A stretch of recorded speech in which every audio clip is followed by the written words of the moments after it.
ഇന്ന് നമ്മൾ വന്നിരിക്കുന്നത് ഇതാ കിടിലൻ ചെടിച്ചട്ടിയുമായിട്ടാണ്. ചൂടിക്കയർ ഉപയോഗിച്ചുകൊണ്ട് ഒരു അടിപൊളി ചെടിച്ചട്ടിയാണെന്ന് നമ്മൾ ഉണ്ടാക്കാൻ പോകുന്നത്. അതിന് നമുക്ക് കുറച്ച് ചൂടിക്കയർ, അതുപോലെ തന്നെ അല്പം സിമെൻറ്റ്, ഒരു ചെടിച്ചട്ടി ഉണ്ടെങ്കിൽ നമുക്ക് ഈസി ആയിട്ട് ചെടിച്ചട്ടി ഉണ്ടാക്കാവുന്നതാണ്.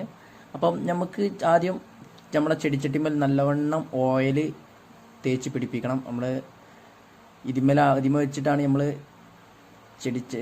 അതിൻ്റെ രൂപം ഉണ്ടാക്കിയെടുക്കുന്നത്. അതുകൊണ്ട് തന്നെ അതിമേൽ നിന്ന് ഊരി പോരാൻ വേണ്ടിയിട്ടാണ് നമ്മൾ നല്ലവണ്ണം ഓയിൽ നല്ലവണ്ണം പുരട്ടി കൊടുക്കണം. പിന്നെ സിമെൻറ്റ് നല്ല ലൂസിൽ അങ്ങ് എടുത്തിട്ട് നല്ല ലൂസിൽ സിമെൻറ്റ് കലക്കുക.